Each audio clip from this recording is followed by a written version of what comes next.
ఉన్నాయి మన దగ్గర, 10 రసాలు ఉన్నాయి. నెంబర్ 1 మీరు ఇప్పుడు పట్టుకెళ్ళి రేపూరు దగ్గర అండి, కాకినాడ రేపూరు దగ్గర. మరి మనం ఈ రోడ్ల మీద వాటి మీద పెట్టి పళ్ళు కంటే మరి తోట దగ్గరకు వస్తే మనకి చూసారా ఆ కాయలకి ఇంత ముందు ఫ్రూట్స్ కవర్స్ కట్టి మరీ పెంచుతున్నారండి. ఆ రుచి మామూలుగా ఉండలేదు. మరి రేపూరు తోట దగ్గర అండి, కాకినాడ దగ్గర ఉంది రేపూరు. సాయిబాబా టెంపుల్ పక్కనే ఉందండి.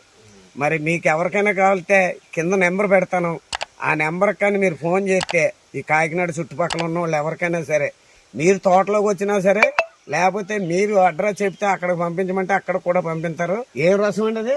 కొవ్వాడ రసాలు, పండూరు మామిడి, కొబ్బరి, బంగినపిల్లి. మరి ఇన్ని రకాలు మనం చాలా అసలు అలా కడుక్కొని కళ్ళు మూసుకొని తింటే హాయిగా ఎంత తీగా ఉంటాయంటే అంత తీగా ఉంటాయండి. ఏమండి చూసారా మరి చెట్ల దగ్గరికి తీసుకొని వెళ్తున్నారా?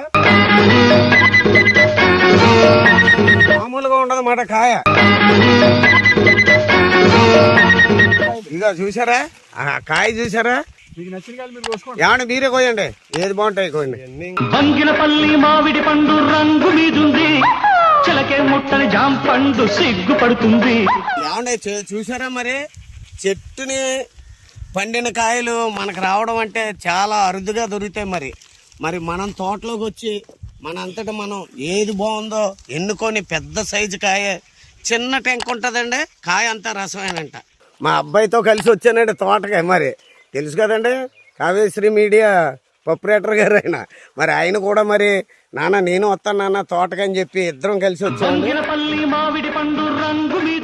పెద్ద చూసి మరి ఏరుకొని కోసుకొని మాకేం అభ్యంతరం లేదంటున్నారు.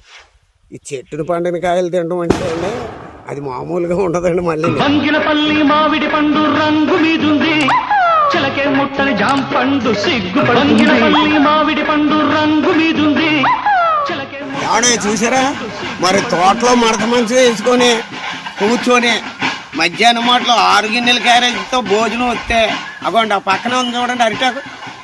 మరి లేత అరిటాకు కోసుకొని భోజనం చేసి తోట దగ్గర కాపలా పడుకుంటే ఉంటుందండి. మరి ఆ ఆనందమే ఏరండి బాబు. ఏమండి మరి చూశారు కదా మామిడి పళ్ళు తోటలోకి వచ్చి మామిడికాయలు దగ్గరుండి చెట్టును పండిన కాయలు కోసుకొని మరి చేసాం కదా. మరి అలాగే మరి మా కావ్యశ్రీ మీడియాను కూడా మీరు సపోర్ట్ చేసి నన్ను ఎలాగైతే ముందుకు నడిపించారో మా అబ్బాయి మా మనవరాల పేరు మీద పెట్టిన ఈ కావ్యశ్రీ మీడియాను కూడా మీరు అందరూ సపోర్ట్ చేసి కొంచెం లేపండి చాలు. ఏమంటే